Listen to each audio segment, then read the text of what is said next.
Welcome to the new question time for estate agents with Simon and Perry, who are estate agents, and Eric and John, who work for Mio.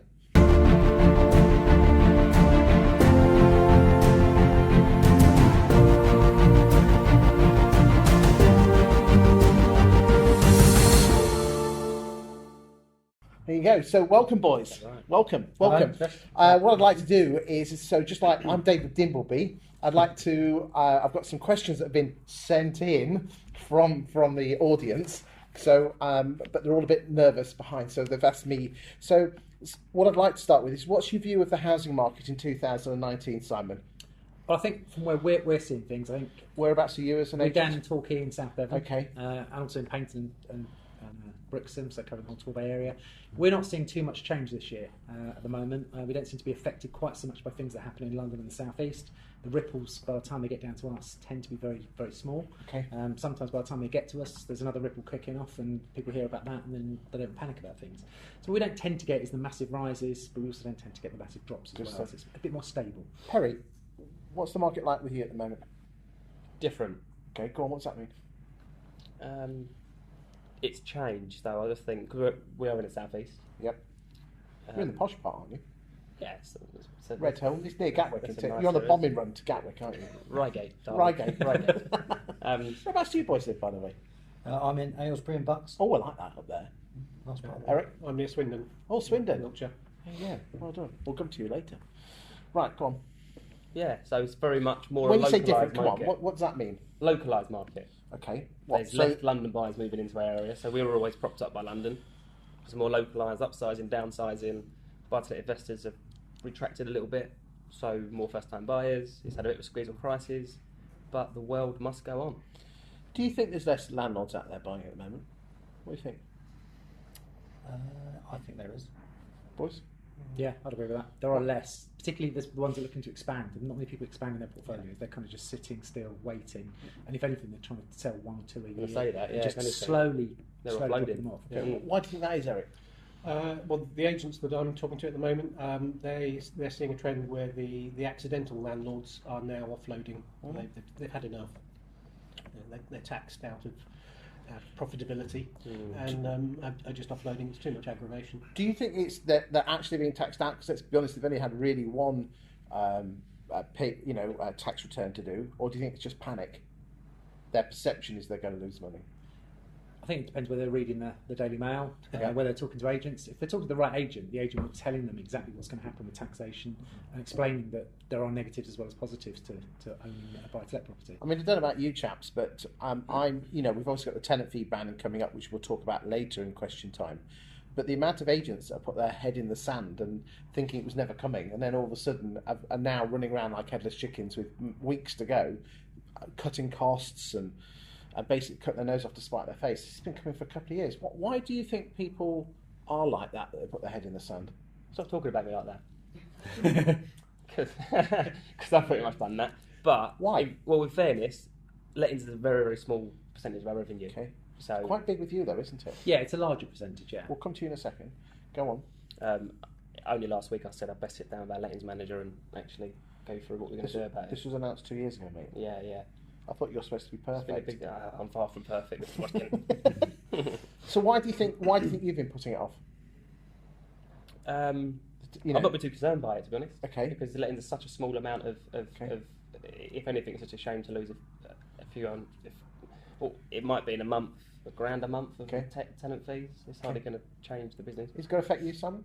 Yeah, it's going to affect us. We have planned a bit more ahead for it, but I think because we've learned a lot from it. We've got slightly larger books. So it has been more important for us to look at that. I don't think it's going to affect us too much because we're not that reliant on it because the sales side of it has been growing as well. So, what have you actually done on the letting side to alleviate? Have you tried to cut costs? Have you tried to increase fees? Systemisation? Systemisation is obviously one of the major things we're working on, and looking at prop tech as well to try and improve things, both service levels and also what we're having to spend doing things, which is big. And fees are inevitably going to go up, and we're talking to landlords about rent increases to cover the fees going up, so they're actually better off as well as us.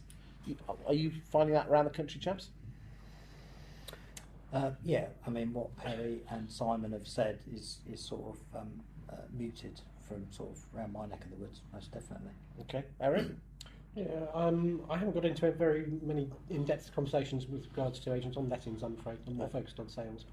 Okay. So what advice would you give to letting agents who probably have put their head in the sand about, quick wins? Okay. I've got some it's not too late to start.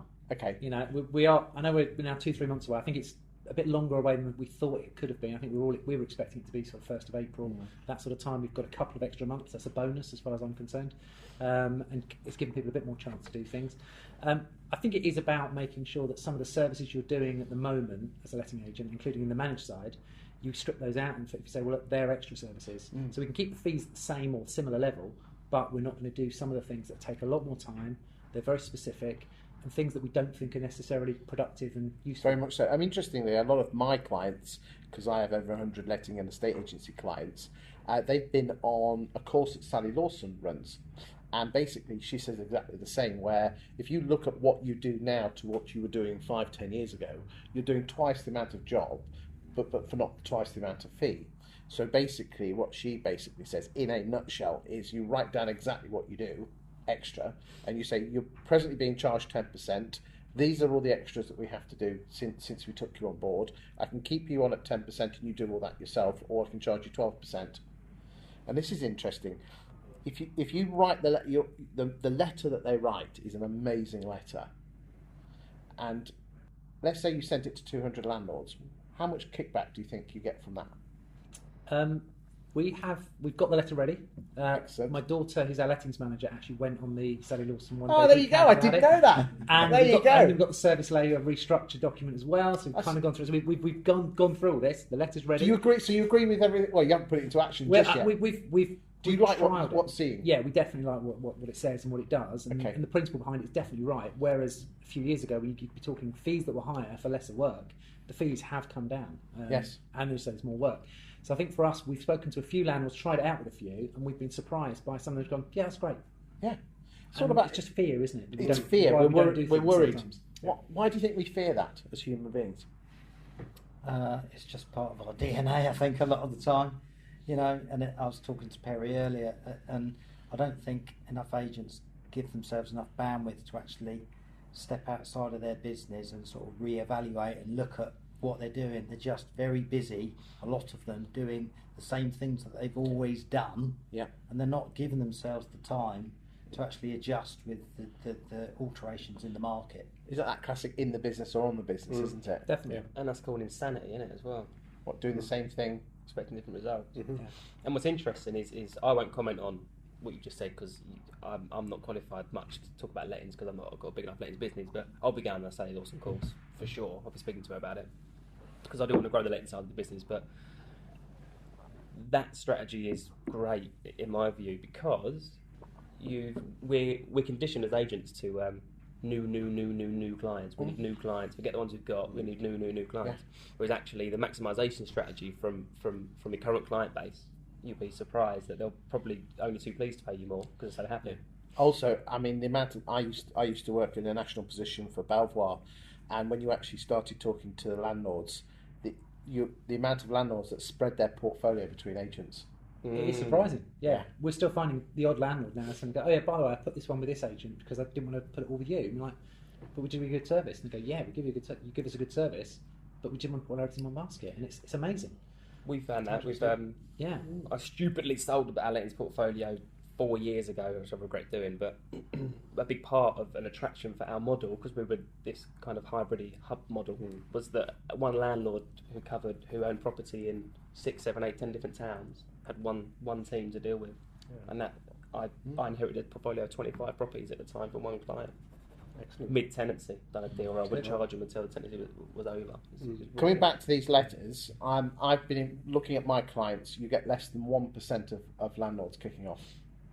Yeah, we've just got to have the balls to actually know what we are worth, and go out there and say, look, this is the service we do. I mean, again, why do landlords employ letting agents? It's not for our Section 8 versus Section 21 notice knowledge, which I think a lot of agents try and do with their marketing, which I could just scream at. And if any of you do any of your marketing, I'll come and haunt you and kill you, humbly, nicely, probably the other way around.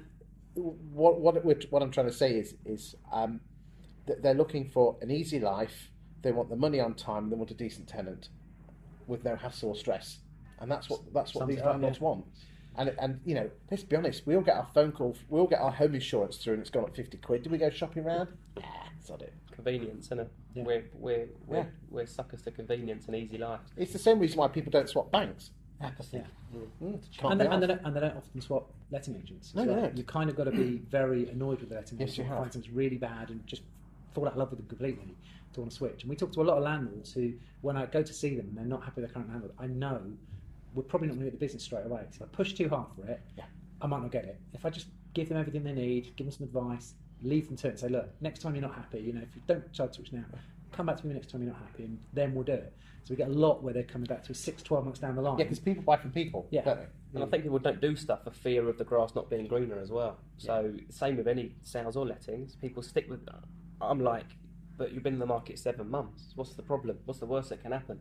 We can either sell it for you, or you'll sit on the market for another 7 months. But do something. Well, like people don't swap banks, they don't swap electrical firms, gas, and you know that's the problem with landlords, isn't it? Well, Champs, thanks very much. Let's move on to the next question: is independent versus corporates versus online versus anyone? Can I answer that one? Go on then. Who gives a crap? Go on. We were chatting about it with me outside a minute ago. Like, Is that in the green room? Yeah. The titles. I was chatting about them. You'll see the view out there. We'll put a bit of B-roll in now. You'll see it now. It's gorgeous. Make sure we put the B-roll in. And I just think it's completely irrelevant about whether you're online, hybrid, traditional, hub, on the moon, whatever. It's the thing you're doing for the person. Yes. So I can negotiate a property sale from the moon because there's things called telephones and you can negotiate. That's what I do. I negotiate. And we happen to only want to do it in a localised area because we know we're not a national online agency. But we haven't got a high street shop, we haven't got a window display, we're based on a farm, and we do it in a wider area. So, okay, well that's the high street versus the hybrid model, because you would classify yourself more as a hybrid then, wouldn't you? yeah. Yeah. Are you high street? We're high street, yeah. How many offices you got? 3. Okay. Have you considered going hub or? We're going to go on to talk about hubs later. Probably not in our location because Okay.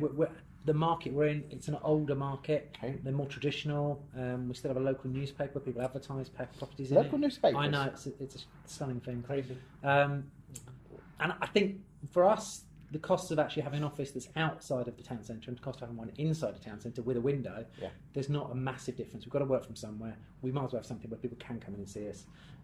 But I think in some places it's logical not to have one. Okay. Chaps, what's your thoughts on online versus hybrid versus high street? I do have to be quite careful what I say here because obviously we're. But go on. Quite Be a frankly, bit not too Your controversial. opinion, just because Chris it's is between you and us. Don't worry. Yeah, He'll fight us off. there's no cameras on anything. No, there's a few thousand people watching. Come on. it's all about agents putting the customer first. Yes. in my view. That's your. It's not, and they need to rethink. It's not about them. It's about putting their customer at the heart of absolutely everything that they do and delivering absolutely unstoppable, fantastic service. And that's the only problem with corporate, in my view. In that the Hold on only a second. So we've got independent versus corporate, and we've got high street versus online. Which I mean, we're all mixing it all up. We're all friends. Do you think corporate? Well, let's move on to corporate versus independent. So I think that is like corporate. They have to put their shareholders first. Am I right in saying that, or am I just being a bit stupid? Hold on a second. But surely, if you're running your own business, you could put your own first. That's just like saying the business owner comes first, doesn't it? Well, there's more flexibility. The difference is in our town, we can do what we want to do for the customer. Well, it's your business. You've got skin in the game, haven't you? The agent over the road, they might try as hard as they can to be as good as they can as a corporate agent. However, they will have things they cannot do because the corporate structure says you cannot do this, you must do it this way. And I think that's where sometimes they can't react as well as we can. I mean, do you think there's a value in having a big head office with area managers going around the country in BMWs and big pensions? Eric? Well, I'm not quite answering that question, but I think one of the things that the corporates do well is, or have done in the past, correct me if I'm wrong if it's current, but is training of their staff. Definitely. Yeah. And part of the area managers' jobs, etc., is to ensure that the training they've had is obviously filtered through right from the top down to the grassroots. I would agree with you. I think the corporates are exceptional at training. Why do you think independents are very rubbish at training? They get busy.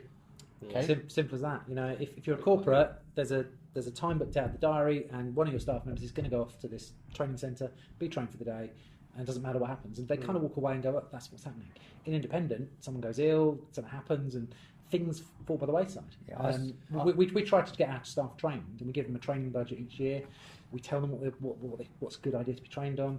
And Do you very not few ask of them, them?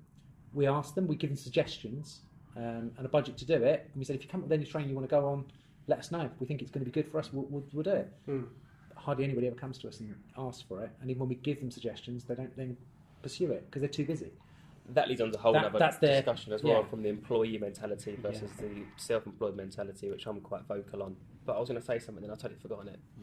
I mean, I see and hear quite a lot of independents giving corporates a bit of a kicking, you know, in terms of, oh, it's a nightmare when I'm in a chain with a corporate because they're absolutely hopeless at sales progression and so forth. But, you know, if you actually look back at the CV of an awful lot of indies, they've had a period of time where they've learnt their craft through the corporates who invest heavily in their training, you know. So I'm always a bit cautious about, you know, giving the corporates too much of a hard deal, because actually that they account for a large proportion of properties that are sold in this country, and they can have very positive influence on the direction of travel. And we're starting to see it now in terms of some of the technology that even the big corporates are now starting to roll out across their branches. You know, they're sort of leading the way with a bit of a charge, some of them. Yeah, and I think the problem you've got with corporates, or the good thing with corporates, is the impressions we have of corporates are generally based on a particular office, which is the one closest to us, that at some points might not be as good as it could be, and other times it'd be really good. Yeah. So if you've got a good corporate in your town, and they're good and they work well, and we hear good positive things about them, you have a positive impression of the same about generally businesses as well, is that one person now business might at times let the whole down. Yeah. I think the future, it's just come to me, Go on then. is owned by the Hovis of estate agency. The Hovis of estate agency? Yeah. What the hell is that? Okay. The best of both. Now,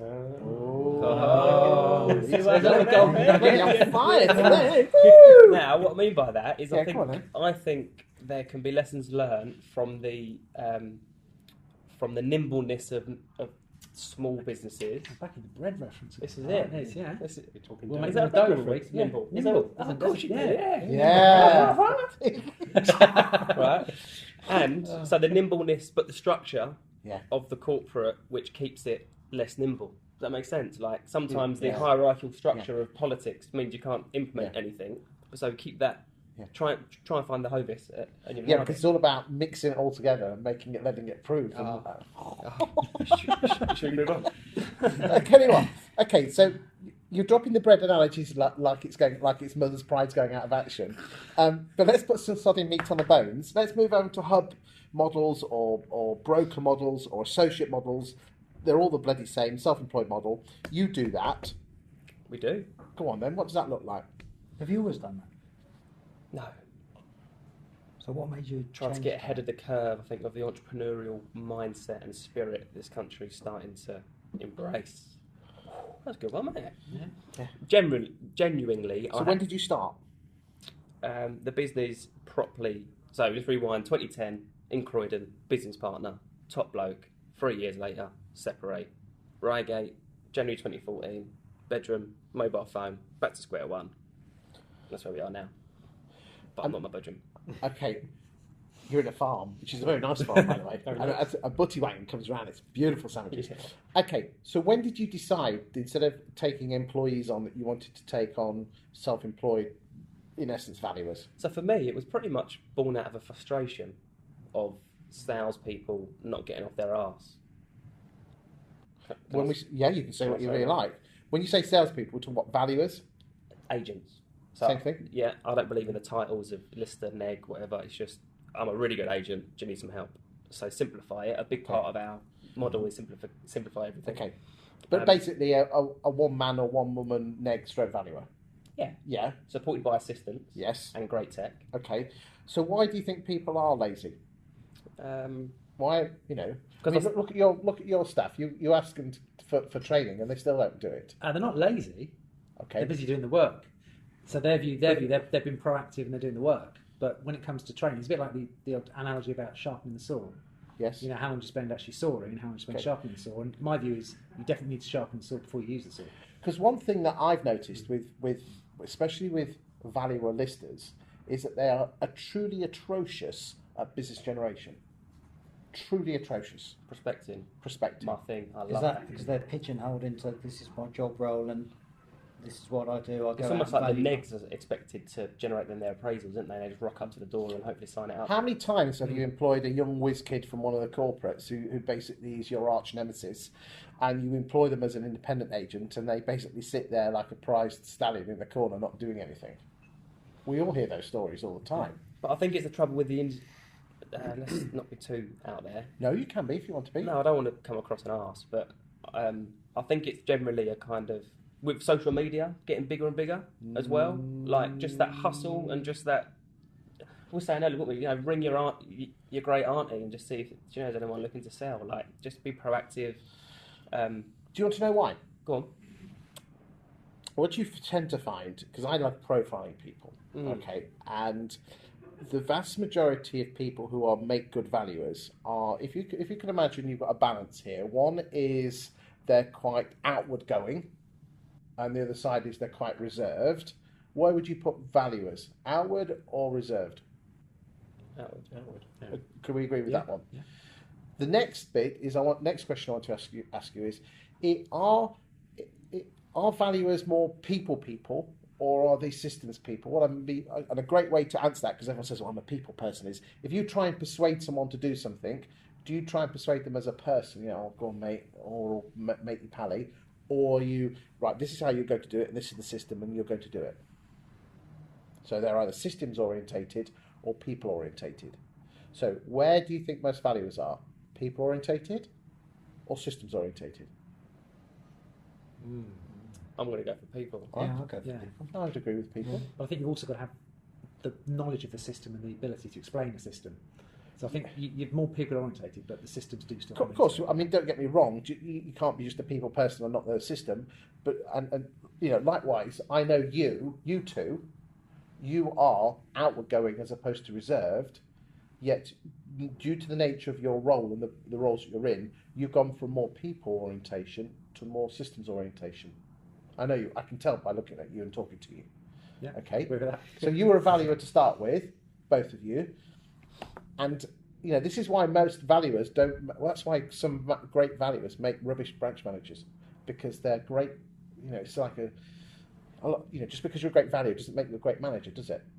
Do you agree? Agree with that. Okay, and that's why a lot of valuers don't make great managers, because they're good at listing, but they're not very good at systems and managing people and doing things and doing this, and this, and this, which you need to do as a manager or a boss. Anyway, cut to the point with valuers. Because they are...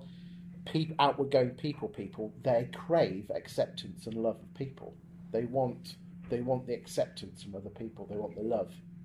But the downside is the biggest thing they fear is people not loving them. Rejection. Their biggest fear is rejection. And if you think about it, when you start cold calling people, you're getting no's all the time. And this is where I think you, Perry, and I've actually said this to a number of agents, you with your magic with your hub model is the fact that what's his name? Who does the ring outs? Lead Gen Clive. Lead Gen Clive. Okay. Lead Gen Clive is a people person, but he's reserved. Yeah, very reserved. Yes. He's not a systems person. Letting agents are system orientated, reserved people. Lead Gen Clive is a reserved people person. There's not many people of those in the industry. Now, they hate change, but if you give them a structure of what to do, they will just be on the phone all the time.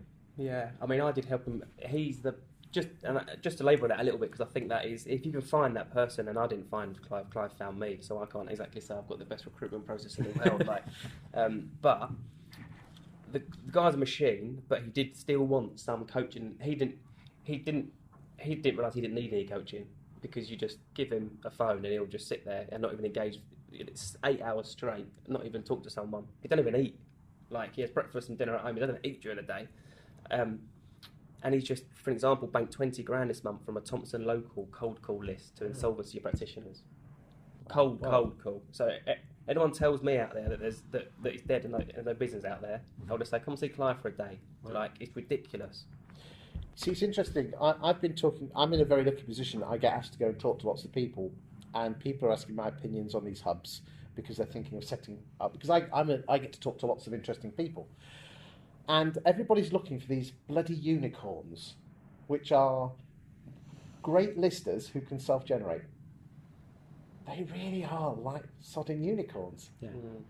So where I think you are very clever, if you don't mind me saying, is that you need a damn good lister who can convert, but you also need someone feeding him or her at the end. Because you need a bit of both. The simplification of the agent assistant model works well, because they can be them, and they can be people, and the girls in the office, bless them, they're amazing, and the agents couldn't do nowhere near as good as they do if it wasn't for the girls.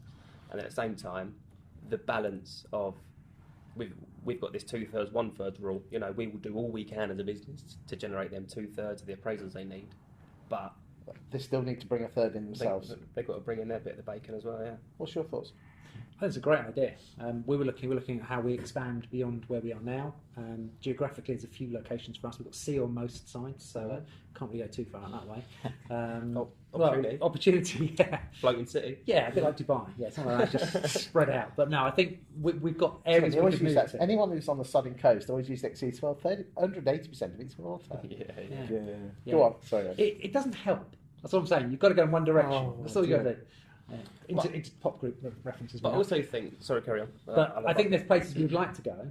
I don't think I would want to open an office in those places. But I think if we had somebody focusing on those areas who knew the area, who'd worked in the area, who was good at valuing in the area, knew the people in the area, I think that would work with the support we can provide from within our current branch network with making a few changes and so on. So I think it could work very well for us. Well, that's what NSL shifting to, isn't it? Yes. But so they've been through a bit of a restructure that they've announced, and they're moving to these kind of key branches where they've got a bigger footprint from a key branch. And I think everyone's going hub crazy at the minute. Like, it's a bit of a buzzword. Isn't it? Yeah, and I went to the Cotswolds recently and consulted for an agency. Got 6 offices, and I'm like, keep your offices.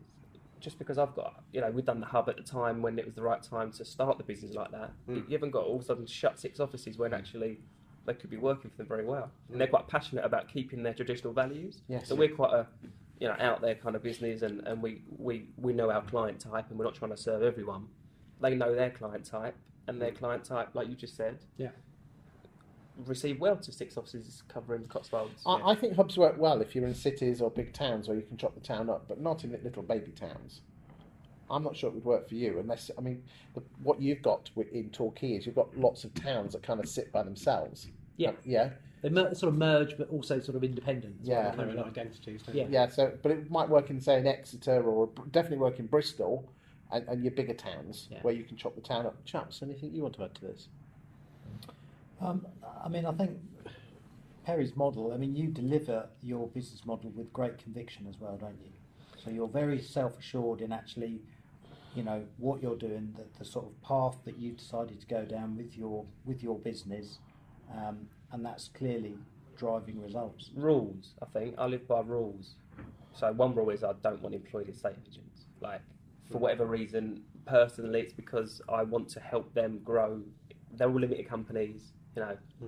Some of the guys that join us are just about to go and start their own agency, but they want the culture and they want the team back up, and they don't want to be a lone ranger.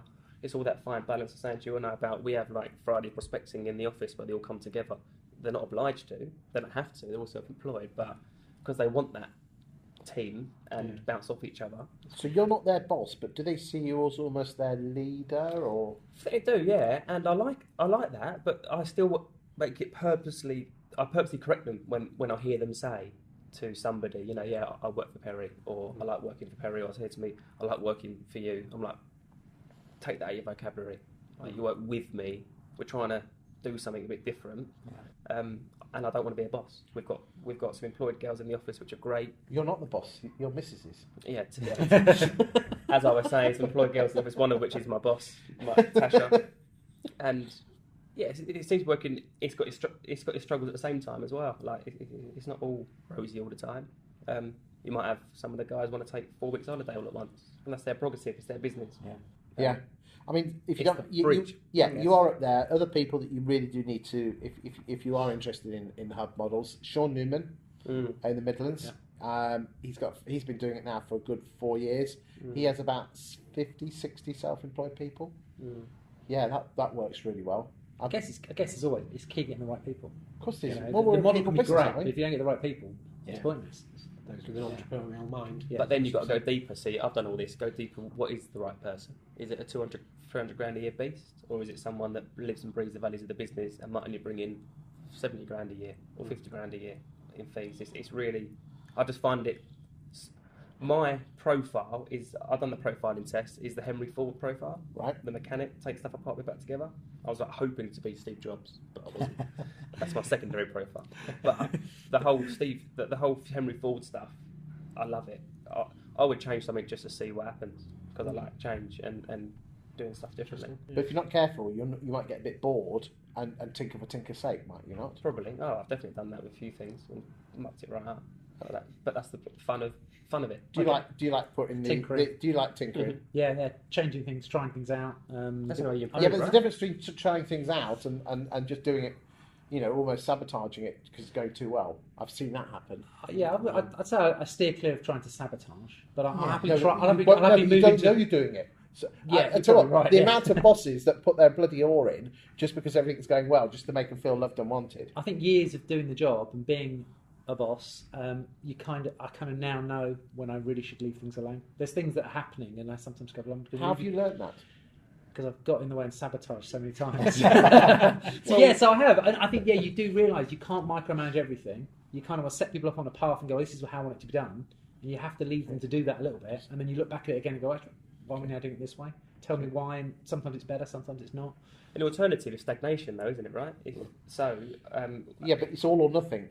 Yeah. Especially with you, you're all or nothing, aren't you? Well, the girls, bless them, change is one of the big things that we embrace massively, and they have to, otherwise they won't enjoy it working with us. But we put a new piece of tech in the front end of the office to help deal with the Facebook comments, Instagram, Twitter, SMS, emails coming in. Like, we have all this stuff going on. There's so many tabs open. The girls' front end are like overkill.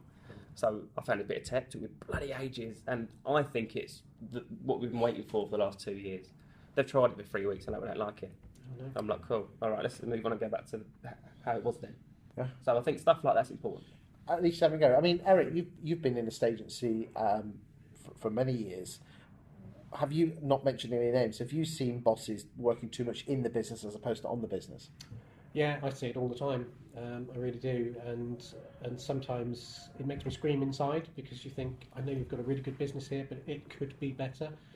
You just need to take that step outside of the business and take that helicopter view and spend time. We were talking about it earlier, Simon, weren't we? Yeah. You need to diarise time for yourself to plan ahead. But I haven't got time to diarise. Well, if you stick it in the diary, if you get regimented, if it's in the diary, it's an appointment. You put it in as an appointment, and it could be a half-day appointment, a whole day appointment, Yep. 1 hour here and there. If it's in the diary, you're going to do it. Treat it as it's a really important instruction, or something. John, really what do important, you think on this? and do it. It's one of the biggest challenges in any business. We're not just talking about a estate agency here. It can be changes you want to make to your personal life and the way in which you manage your time. You talk to some of my colleagues in the business, and I evangelise about things, but I'm the world's worst at switching off when I'm supposed to be on a week or a day's holiday, and I really have to really focus and try and be very resolute to sort of sticking to my own mantra. And that's one of the biggest challenges with property technology in particular, because you have to consult, and that's what I think Eric and myself do pretty well in our approach to. We don't sell, we consult with our customers to work out what they're trying to achieve, where things are perhaps broken a bit, and whether or not we might be able to help or not. We might be able to turn around and sort of say, look, do you know what? There's nothing really we can do for you with our product, but... Have you ever said that to a client? We can't, our product's not for you? Not with the current product, no, we haven't. Hey. Because we believe it is quite revolutionary and it's shifting. But we have a number of customers that have turned around to us, and they're the sort of sense that they're either fence sitters or naysayers. Oh, yeah, I've seen this thing trying to be done before, and it will never work. Yeah. Or there's other people that sort of say, do you know what? It's brilliant, John. It will be fantastic once you've got more agents on board. And we're kind of. It sounds like on the market, doesn't it? It does. It does. But I think Everyone's sitting on the fence waiting for everyone else to jump. I think off the fence. difference with the initial on market offering thing was there was very much a thought you've got to give something else up. With Mio, there's no giving something else up. It's actually getting together and working together. But it is about getting that community of agents together, and it'll benefit all of us. Okay, so let's talk about Mio, because again, these are the guys that are sponsoring this. What is Mio? For me, it's a sales progression tool that is far and above any of the CRM systems, traditional estate agency CRM systems that they ever had. Okay. And I don't think they'll ever get to that because they kind of got to focus on what they do, and they do it very well, and better than the competition as well. Hold on, it's just another piece of prop tech, isn't it? So your question was, what is Mio? And I like to. So I said earlier, didn't I? I think I've got it now in the head. Is that it's just enough. At least you're pronouncing it correctly this time. Everyone thinks I think it should be called Mio, but it's by all accounts it's Mio. Go on. Is that it's just enough, but not too much. So it's stupidly. I can use that word, can't I? Stupidly simple, because simple works well with me. Really intuitive, and it does one thing incredibly well rather than trying to do a million things. For example, we had a chat, didn't we? And at the time, it wasn't producer memos, and you were like, "That's because that's not what Mio is." I've done it, didn't I? Mio. Soz. It's not what it's there to do. You know, it's a tracking software. Keep it simple. Know what's going on in the chain. It's not a word processing document. Hold on a second. So you still have to put your stuff into your CRM system, do you? As the yes and no, depends what software you're using, because there's plenty of integrations out there and more coming. Who do you integrate with? Because I can't be doing with this double entry. No, we are. We do an integration with Repit. Oh, well, there you go. That's good enough for me. Don't have to say any more. I love Repit. There you go. And we're working on a couple of others. Excellent. With Repit. So it's there. Mio is there to complement a CRM system. It's absolutely no way is it there to replace a CRM system, because it serves a purpose for a specific area and point in the transaction. Once your customer has exchanged, completed, moved in, then the agent is going to rely on a very good CRM system to continue that in customer engagement and journey over the long term. Okay. Yeah. But from that offer accepted to exchange, that's your thing. Okay, so why don't the CRM systems do, basically, so if you don't mind me saying, it's a very fancy piece of software that makes chain chasing and what's happening really easy. Is that it? Yes, it does, but it does it. The fundamental thing is that it breaks down the silos of information which cause huge amounts of delay in the whole process. So big alarm bell going off now. Silos of information. That sounds like a prop tech award. Next you'll be having an omni platform like someone else that I can't mention. Whether one of them is. Yeah, so, I think right, with the silos information. Let's forget these. These are the guys that are selling it. I know. You bought it. How long have you been We've with it? been with it since about September last year. Okay, so that's a good 4 or 5 months now. Yeah, and the good thing is we've seen so far is that it's progressing as well. So not just being. Okay, let's forget. I don't care about what you think. What do the girls in the office think? And boys, sorry. Some of them have struggled with it because it's change, and some people don't Well, adapt very well we don't to do change. in Devon. So I may not show this video to them, tell them it's out here. But some are going, well, it doesn't really work in the way it should do because other agents aren't on board. But of course, the reality is that you've got to get involved. Other agents got to come on board, and it becomes a lot much of a better system. Why? So if you have a chain and someone else is using Mio, does that mean they can see the chain? Yeah, they can see parts of the chain that are relevant to them. They won't see the personal private data that you wouldn't be able to see under GDPR, but they can see the basics that they need to be seeing. and you can then obviously go up and down. They can see what you've got as well. So If they haven't got Mio, can you give them almost like a guest look for them to have a look at? No, but we can ping out emails to invite them to register and to create a Mio account. And does that cost money? No. So it's really in the interest of your lot to get for your negs to send out those emails. And if you think about it, that's a great way for you, because if they're looking at it, they'll say to their bosses, I want some of this. The early adopters, you know, Someone's got to go first, haven't they? someone's got to go first, and if you're an early adopter, it's a point of difference when you're out there doing a market appraisal. Yeah. The gloves are off, I appreciate, when you're out there doing appraisals, and you want a point of difference. And Mio arms an agent with that. Once you're in a chain, then agents, and this is a very foreign word for agents, a lot of agents that I see, there needs to be more collaboration, because we're all reliant on one another to make the deal happen. Yeah, because let's be honest, the sales, I mean, when I were allowed selling houses 7 years ago, the average was 12 weeks. I believe now it's 19 weeks. Yeah, the average 2018 was 18 weeks. Yeah. 2017, the average time was 17 weeks. A decade How ago. many days is that? I work in days, sorry. Trust me to ruin the What, flow nine- of the conversation. 18 weeks is 90 days Yeah. of working days. Yeah. Yeah.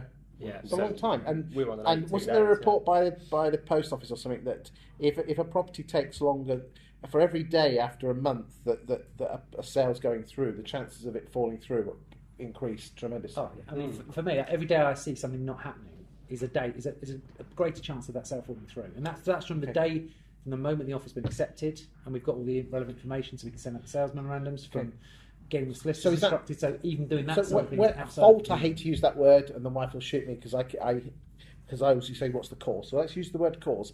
Is the cause of this estate agents, or is it solicitors, or is it the system? Is it councils taking their time with? What is it? I mean, we haven't even talked about reservation agreements, which we'll come on to in a bit. I mean, the councils certainly haven't helped at times. No. Back about a year or so ago, it taken 6 weeks in our area to do the local search. I know some people go, I've spoken to other agents around the country and they've gone, that's standard. Whereas there's others that I know they're getting in 2 weeks. So that certainly hasn't helped. And there was a period where it went from 3 weeks to 6 weeks almost overnight, just because some member of staff left in our local search team. So There'll be a combination of reasons, but one of the biggest frustrations is around, you know, if you talk to the property ombudsman, one of their single largest areas of complaint from consumers about estate agents is the lack of communication. And if you're a customer, it's a very emotional thing, buying and selling a property. Hugely emotional, isn't it? And it's the not knowing that can really damage that confidence in the whole process. And the longer, you know, where there's really, really poor communication and no updates and a lack of understanding, because obviously there's a lot of legal jargon that gets thrown around in the whole process as well. It's just quite an alien environment for your average consumer to sort of live through. and the that consumers doesn't also help. don't even know what they're supposed to be doing half the time. No. They don't even know. I doubt the At least- agents even know, do So- they? some of them. But with Mio, at least there's a sort of a procedure list there. They can kind of go, should I be doing that? You can Yeah. see Well, the bits that are relevant. Yeah. So We've yeah, we've not developed an count app. mortgages and stuff like that. And so, also, yeah, it just works to really well. rewind a bit as well, in that, you know, as it grows, it's going to get better. More people use it, but even in its current form, it's in our business, it's hugely valuable because one, you can just build out the chain yourself anyway, and when you're ringing up these agents for updates or solicitors, you can just tick the milestones so it updates. But the information that's shared with the consumer, the buyer or the seller, even that is just enough, but not too much. Yes. Yeah. Because I think some of these progression tools. So are you saying Mio actually talks to the vendor and the purchaser to tell them what's happening?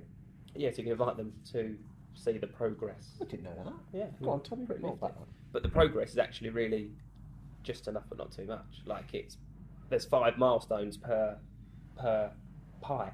Yes. I guess, and rather than being like 25,000 different sections, it's just 5 sections.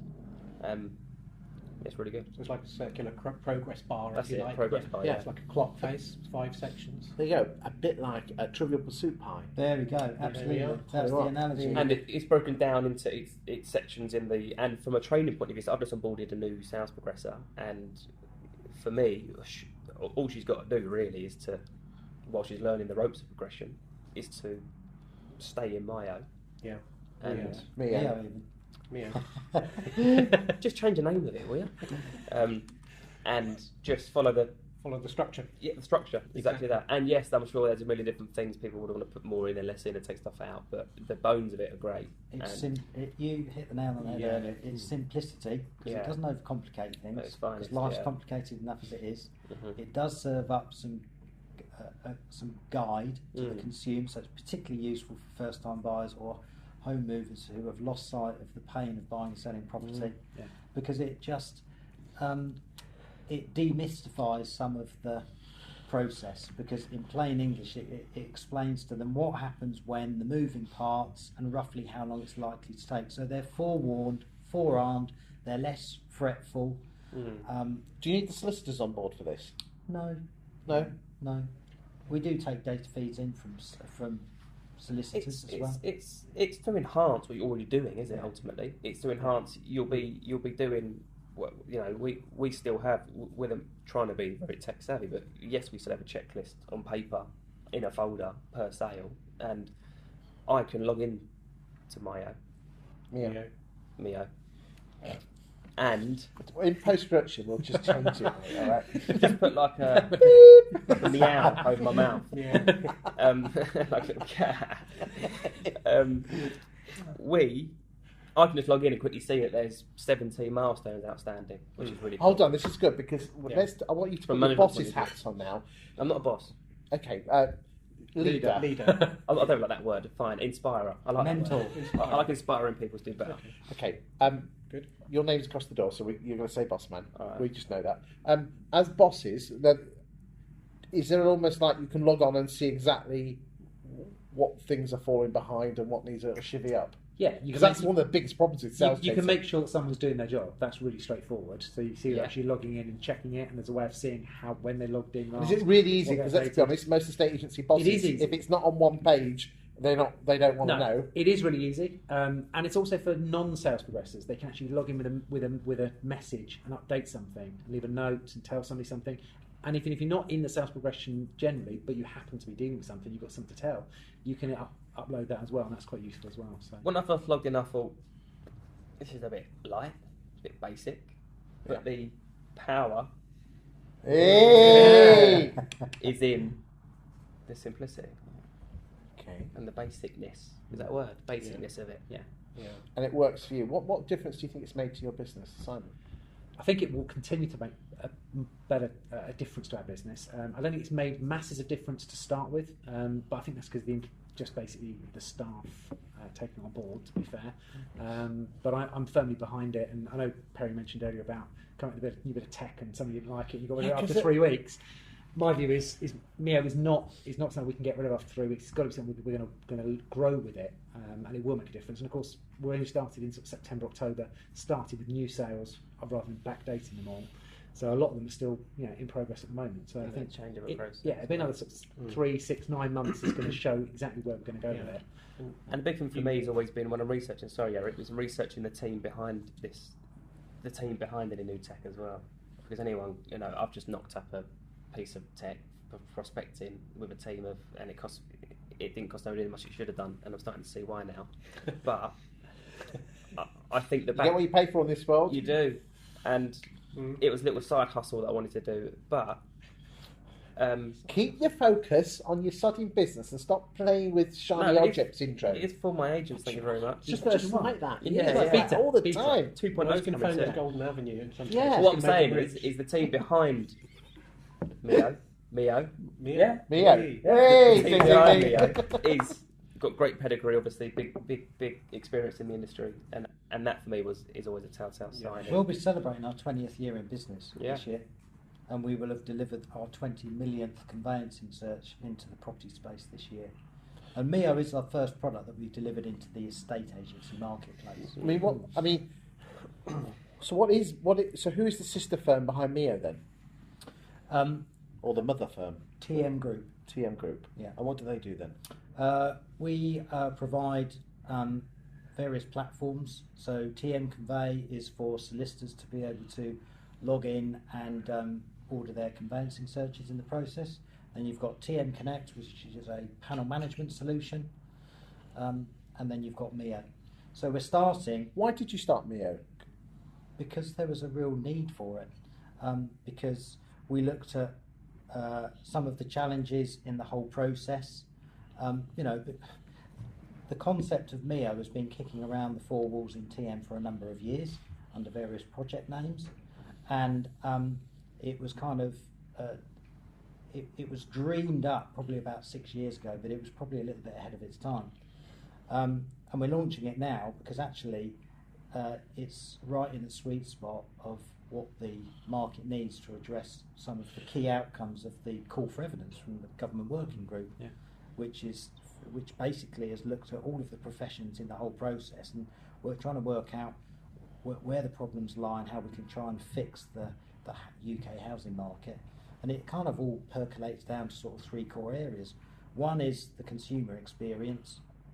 Secondly is the unhealthy failed transaction rate, fall through rate, and why.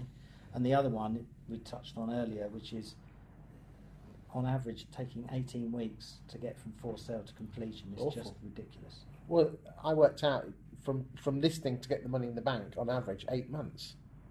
That's atrocious. And let's be frank, you know, there's these online agents whose names shall remain nameless. Put your phone down. I'm trying to work something out for you. All right, bless you, my child. You'll go far. That's He's a right. good lad. That's right. Do you know? Have we had any likes yet? This is live. You know. I don't No, the point is this: is that those online agents who could be best described as listing agents, we all know finding the buyer is the easy part. It's getting the bloody well thing through to exchange and getting your pound notes. And now the market's toughening in most places. Finding the buyer is going to be slightly hard work. I don't think the onliners are going to be so prevalent in the next few years. What I find really interesting with sales... And this is where good high street agency with good services and chasing and getting things is going. Sorry, Nick, go on. Yeah. What I find interestingly is because of, particularly in sales, we're kind of sales mentality, sales mindset, do a deal, get a deal done, pass it and move on, right? Very transactional focused. Yeah. Yeah, it's wrong. Which... Hate paperwork. There's a balance, yeah. You need the hunger for the deal, otherwise you get nothing done. But I think the sale agreed to exchange is where your raving fans are created. Yes. So no one ever said, oh, yeah, two months into a progression transaction, someone might have not been overly keen on you at that point, but they're just stuck with you because they signed a contract or something, and then 2 months in they're raving about your sales progressor and how amazing he or she is. Or they might have a really bad experience and have forgotten about the fact you've got a asking price within 2 weeks. It's the experience, the way you make them feel. That is the point where, and I think it's evident with the big online companies. Is one of the biggest things is I'm hearing out there is that, you know, I've heard good things about getting to the sales stage really good, but it just took forever, no communication on the back end. So it's that real spinning plates, but... Well, they're not invested in that, are they? Because they've by all accounts, their sales progression department is full of unicorns. Right. And flying pigs. Yes, yeah. Good. What I'd like to do is move on, if you don't mind, to talking about Simon. What lessons for the agents out there? You know, if 2019, you know, it's early stages of 2019. But we are beginning to see signs of the market tightening. What lessons did you learn running an agency in 2007 that you're going to adopt in 2019? Back in 2007, we were only a sales agent. And I was a mortgage broker as well at the time, so I set the estate agency up because I wanted leads from a mortgage broking business. Thought it was great, got a business partner, and off we went. And it was great for a few weeks. And then the market kind of tightened very quickly, and then it fell off a cliff, particularly from the mortgage side of things, and I kind of went from being a mortgage broker to not being a mortgage broker, or still being a mortgage broker but having no mortgages to write. So I had to focus on the estate agency, but then realised there wasn't much of an estate agency business, so turned to lettings. So that's why we've always had a strong focus on lettings. We grew very quickly back then. There were a lot less letting agents back then. I think it has been harder to grow. When I sold that business back in 2010 to my business partner up in Bedford, moved down to Torquay and opened up down there, I had great plans for how many properties were going to go on the market and how quickly we were going to grow, particularly on the letting side, and have this massive portfolio. And it certainly took a lot longer than we were expecting. And I think it was just simply there's just more agents out there. They're more focused on lettings. But I think lettings is key for a lot of people. And obviously Perry said he sold his letting book a while back, and now potentially wishes he hadn't. But Definitely, you know, wish I hadn't. Yeah, no potential there. that to me is a key, because it's an Armageddon scenario that, you know, if the market completely stops, do we still have a business? And yes, with the letting side, we definitely do, and then the sales can come back into it again. Yeah. Eric, what are you seeing around the country? Yeah, I think Simon's right. There were a lot of estate agents, sales agents who dived into lettings as That's a what way kept to the try and corporates shore going, up wasn't their it? business. Yeah, and that kept them going through the hard times because it is constant income. Okay. You have to work very, very hard at it. And when I was an agent, mainly sales, but I have worked a little bit in lettings. Okay. I did about 2 or 3 years in lettings. I was astounded at the admin and the drudgery. And I think you have to be a certain type of person to do lettings. But there's a lot of sales agents moved into. Where do you think the tenant fee bands? Sorry, go on. But funny that, because I'm about to mention that thing. Hey. But I also think that's going to reset the lettings industry a little bit as well, and reflush, and probably, rightly so. Some people probably won't stay around, and the guys that are good and can protect their fee and do a great service will less competition. Yeah, I think letting agents by themselves, if you're just a sole letting agent, you haven't got enough mass. I think there's a few that think they're going to be able to ride the storm and they're going to be fine. Okay. I think they might struggle. What about the elephant in the room, client money protection? Yeah, it'd be nice if the government approved a scheme. I think we're about to get one. Oh, are we? Hopefully. Yeah. Okay. I mean, this will be a few weeks before this comes out, so hopefully there's more than one. But yes, it's sort of strange to have that in force. It's got to happen. You've got to have an approved scheme, but not have one. So I think it's key, but is it going to stop people who are going to do what they've done so far? I don't think it's going to make as much difference. Yeah, but what about doing it? But at least they're going to be protected. You'd be amazed the amount of estate letting agents that have been using their deposits to as a overdraft.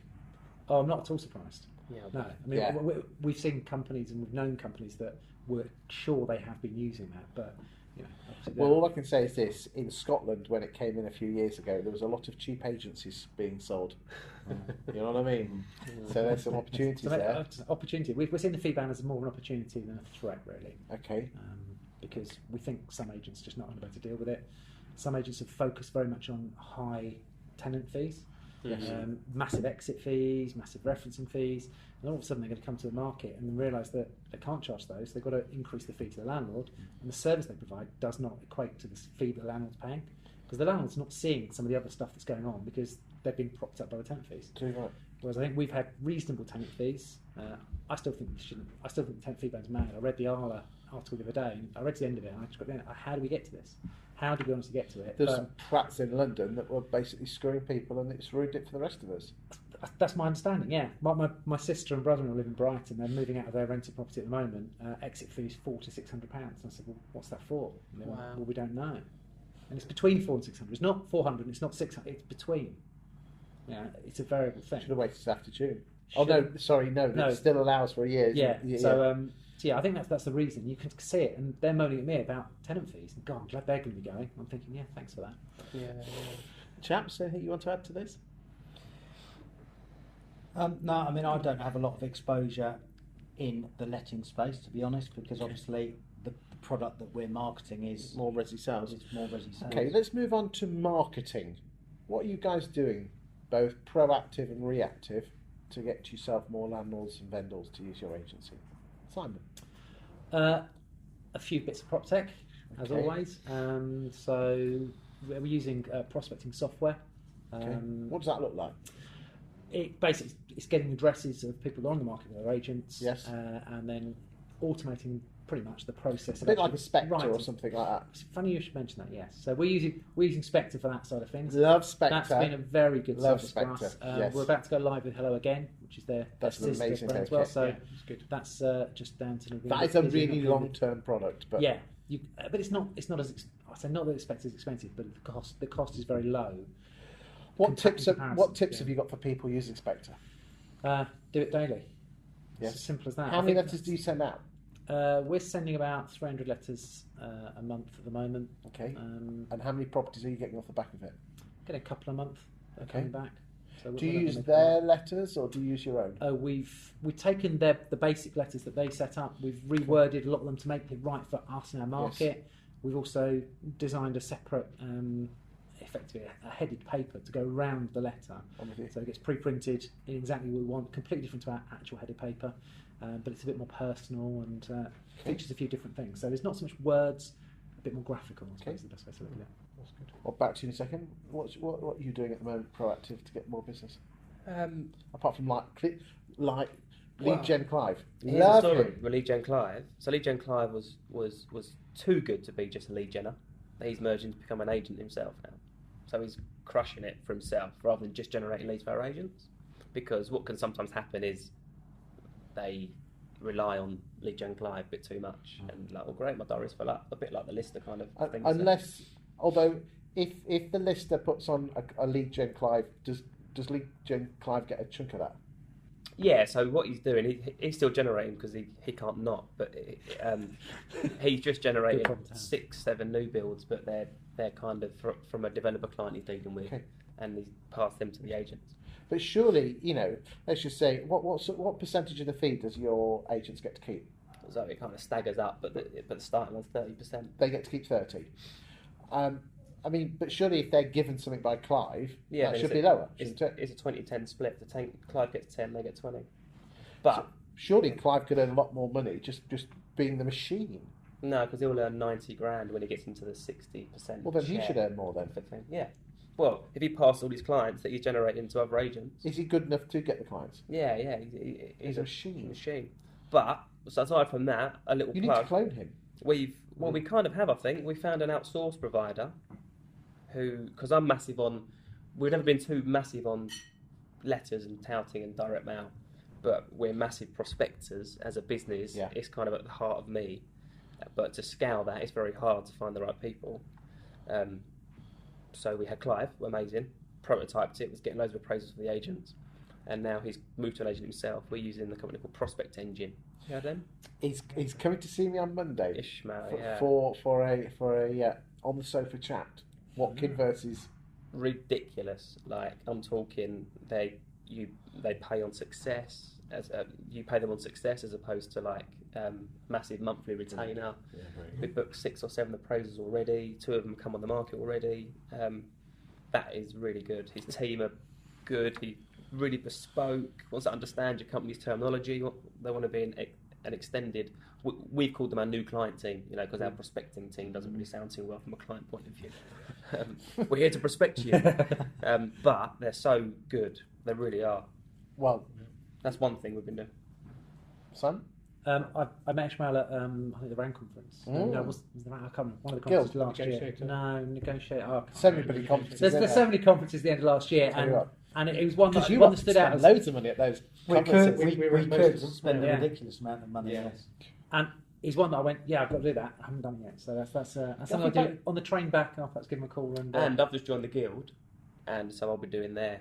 They've got like I can't join. They've got like a letter system, a prospecting system. So One I'll be doing per that. town, isn't it? Check out Between Graham us. Locke. I have. Yes, Yeah. very, very impressed. I interviewed him 2 weeks ago, and the videos will be out by the time this comes I've out. pre-registered. Yeah. So, Yeah. Well done. Yeah. Very, very, very interesting. Seems a good thing. Yeah. Yeah, it's It's a definitely good worth guy, looking yeah. into. Yeah, Federation of Independent Agents. Yeah, right. I've seen a bit of that. Yeah, and so the other thing to share with them is we're seriously data driven now. Like I know people talk about data, but we've taken it with my coach to a whole other level. And what's really Who's interesting, your coach? Royston Guest. Oh, I love him. I knew the answer to that. I tell you what, he's amazing. But we've kind of rewritten the KPIs or the dashboard or the measures that matter, we call them, for an estate agency. Like market share has never been one of them as an example. But when you look at where our appraisals are coming from and the correlation between the appraisal and instruction and the fee associated to it, Yes. like it's all very well banging the pro vals in the online val tool, but the client retention, the average fee, the conversion rate is terrible versus it sounds crazy, but your personal network. Yeah. So a big part of what I do with our agents and with the Power Agent course, that wasn't a plug, just mentioning it, is that how to leverage your own personal network properly, as opposed to just saying, yeah, because "Can I sell your house?" we're very good at looking at stats individually, aren't we? Free vows to listings or listings to sales. We don't actually say, well, where exactly did that our cream come from? It's the 80-20 rule, isn't it? Yeah. 80% of your work comes from 20% of your fees. So why not focus? So I see a on your lot of work, people sorry. talking who've got loads of appraisals from from ProVals, which is awesome because you want to get in living rooms. Yeah. But when you dissect that to kind of one, your retention rate for that source of client is going to be less than any other because they're not coming to you because they know of you. Or a big part of our instructions now are agent referral. So agents in the business saying, "Look, it's a bit too far out of my patch, but Clive is great," and because that's recommendation, but internally the business is recommending another agent to act for that person. Personal network is huge. Wall mappies. So we all a bit outspoken about the portal cost and everyone bitching about the cost of it. I think it's still good value because we know we're converting 4 in 10 people with houses to sell into an appraisal, and then we're converting 50% of those into instructions. But it's following the systems, isn't it? Which most agents are rubbish at. Yeah. It's interesting because there's a lot of people out there using Facebook at the moment for Facebook advertising, and they say, "I've got X number of leads." How good are the quality of those leads? Well, I think the definition. And what do you call a lead? Someone just saying The definition has to be defined, I think, because a lead is name and number. You got a lead, a prospect, to an appraisal. Like, I've got 7,000 leads in my database from people we've registered over the last 20 years. I've been in business 20 years. Over the last Hope 5, you're all 6, GDPR 5, 6 compliant years. there, young Of man. course. I'm locked in. But probably only a small portion of those are prospects, and only a small portion of those will become an appraisal. Do you use any Facebook advertising? Yeah, we do. We do. Again, driving them to the online valuation tool is one aspect. Again, Which model do you use? we have used Valpal in the past. Yes. We're now using MyVal. Heard great stuff, obviously about ProVal as well. So I think might be we'll try a different one and just see whether that has a different effect on the leads. Okay, what I've come to my conclusion with these automated valuation models is it's not actually the model itself, it's the system driving it into it, and it's the system driving it out of it, which is the most important. The bit in the middle is almost irrelevant. So my advice is that your ProVals will be your instructions in 12, 18, 24 months, and you'll be uncontested, and it'll be higher fees. Your instructions now, you've already got the people's phone numbers, name and numbers in your database. But what I've noticed is that the amount of people, the amount of people that, especially valuers, if I'm not getting it in the next 2 months, I don't care. They don't chase it because they're crap at chasing. The short-termism. I want it now. I want the short term. I want the shortcut. Why do you think people want the shortcut, the quick and easy run? Is it this new world? Is it millennials? You're a millennial, aren't you? You're not. Thank you. Shame on them as well. Yeah. I am. Who was that question to? These guys. These guys. These lovely guys. Why is we as human beings not very good at playing the long game? Well, I suppose technology plays a big part of that, to be honest, because there's the immediacy of everything, the on demand of everything. It is. I mean, let's be frank. It's changing, isn't it? I mean, we've got mobile phones, so you can have instant shopping with Amazon. You've got instant dating, swipe right. In our day, you have to have that uncomfortable hello. To talk to someone. Yeah, you have to try and You have to go out. Well, You can have a full-on relationship online now. You can find them on there, WhatsApp video call them, and do whatever you want. Just get the old spice out, spruce yourself up. We've got instant TV. We haven't got to wait for stuff because it's almost everything's on demand. Binge on demand. Yeah. And I think it's leading to short attention spans by the younger generation. I'm seeing that now as I'm visiting. Sorry, what to say? I'm just checking my Facebook. What are you doing every 12 minutes if you're waking out a day? Checking something on social. You are. Every 12 minutes is the average. I don't want looking at my, because in the Facebook app, I don't know if you know, but there's a usage monitor, and I don't look at it anymore. But that's both a good and a bad thing. I think people's desire for stuff now, I think, is a good trait. Okay. But it's balancing that good trait with, like anything. I drink 1 can of Coke a day because I used to drink 4 cans of Coke a day. Coke's bad, fine, but it's not so bad if I have 1 a day. Now, that I want it now. That's the hunger, isn't it? That's the hustle and the bustle. That's of the younger deal. generation. Do you think that's the same for us oldies? No. Although, because let's be honest, most landlords and vendors are. What you've almost got is you've got the younger generation who are the staff, the managers and the valuers. That's what they're negs and the valuers, and then you've got our customers, which are a more mature generation. That's where the property wealth is, isn't it? Yeah. Yeah, but they want it now, don't they? They want a tenant now. They want a buyer now. Well, they want an easy life, don't we? Everyone wants everyone wants an easy life. Of course we do. I find a lot of the time is that our expectations are higher than the client's expectations as well at times. True. That's not a bad thing. Which right? I think is a that's thing. good. So does that come down? But that comes down to good communication, which we talked about before, Yeah. isn't it? As estate agents, we need to communicate more. Mm-hmm. So how do we square off? How do we make valuers play the long game? Your staff play the long game and not the short game. Because you know damn well the number of agents that you've been in business 30 years, and all they've been in is business. They've been in business 1 year for 30 times. Yeah. Whilst if you play the long game, you win. Think of all the business people that you know, that you put on a pedestal, all the artists, all the footballers. They were not an overnight success. No, but it's we true. have the audacity to think that we as agents are going to open up and people are going to come to us. And I see it all the time. Yeah. Everyone's looking for the shortcut. Yeah. Is there such a thing in a estate agency? I don't think there is. But for most vendors, there's not an immediate shortcut, because you'll find, particularly the online agents, people have felt that to be a shortcut. Do Because you play the long game? I think we do. Yeah, I think we do. We did keep in contact with a lot of people. We network strongly, so sometimes we talk to people 2 years ahead of when they're out there. And people are talking to people about us. But if you don't mind me saying, your marketing's very short term, because you're going after, the profile or whatever, saying now. It's short term if it turns into business now. If it doesn't turn into business now and we continue to nurture that business, it's long term. So if you go in with the expectation you're suddenly going to turn it on, you're going to get 10 leads, 5 are going to be appraisals, 3 are on the market, 2 are sold by the end of the month. It's not going to happen. You might have a purple patch where you might get a couple of results like that. You might hit things just right, but the reality is it is that longer term thing. And very often for me, the stuff that's come through the online valuation is more about people becoming aware of who we are, Yes. and realising we're there, and then that when they're ready, even if it's not us proactively going back to them, they'll come back What to us. system do you have in place to keep those vowels hot? Because that's where everyone goes down with these things. At the moment, we're using it within the actual system, so there's actually just a notice when I it's think- through, but it probably does need to be taken into a separate CRM system. I think it's really important that there's a strategy in the business for both, like the low-hanging fruit, which is there, and the nurture. I've recently listed and sold a house that was 3 years I'd been keeping in touch with her for. Particularly then. And actually, this is God's honest truth, and it's clearly because I never lie. And it's really good because I went out there to give an appraisal for this house. This is a time when we weren't doing lettings, when I'd sold it and we were linking up with a lettings agency.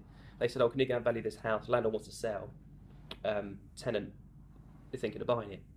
So I was like, yeah, cool, so I'll go and... So I appraised it, met the tenant, really nice lady. I obviously didn't really want her to buy it because I wanted to sell it, but I was like, look, speak to my mortgage advisor. He's a really good guy. And she bought it. Then a year later, I went round there she called me back in because I was so nice and helpful at that time, even though I was getting nothing out of it. She then called me back in for a remortgage evaluation, so I gave her an idea on price, and then 2 years later she called me up and says, we're looking to move, can you help us move? 600 grand house, 2% fee, non-negotiable, and we'll be charging them 20% on 20% of the saving that I helped them achieve on their onward purchase. They were looking to about 1.1 million. We ended up getting them 100 grand off, £1 million, so 10 grand fee on the purchase side of things as well. Fantastic. So it's a 24 grand client from 3 years worth of Which is not hard by just picking the phone up and being structure. As you're saying before, structure and discipline. Yeah. What I find, I didn't realise this until recently, but I'm the most structured and disciplined person that I probably know, bar Tasha. And it's just that. It's just getting that habit of saying no. Sorry, Miss Smith, I can't see you on Friday. I'll see you Monday, Tuesday at 6 or 7. It's being smarter, isn't it? Because I've got blocked. I'm totally back to back on Friday. You're not, but you're focusing on your with long clients. term. Great line. I'm with clients. Yeah. What's what I always said about blocking out time for yourself? That you're doing exactly the same, aren't you? You're blocking your time out. Yeah, you've got to spend change the time rules basically. and stick to the You've got rules. to change the rules and stick to the rules. And you've got to give yourself You're a enough prof- time. You wouldn't expect a solicitor to change their diaries around, would you? Good Lord, no. Yeah, so why do they expect us to? I mean, It's just that structure and being structured, discipline, and that long-term nurture could be like, so we pump the pro vows for our future clients, knowing that the low-hanging fruit, but bear in mind things change overnight for some people as well. Yes. So there might be a long-term, but something changed in their life. So you've got to have a system in place to nurture them. By email's a good one, giving good advice about when the time comes to sell your house. And the short-term, ring them up and just see if you can help them. It's really quite cool. excellent. Right. Well, that's the end of the first question time for estate agency, and you like that. thank you, gentlemen. Thank you, one and all. Thank you. And Good chat. hopefully we could do all that again. I mean, there's loads of stuff that we missed out, but maybe we could save that for the next time. Thank you. Cheers, Chris. Cheers. See you later. Thank you, Chris. John, Eric, thank Been you. a pleasure.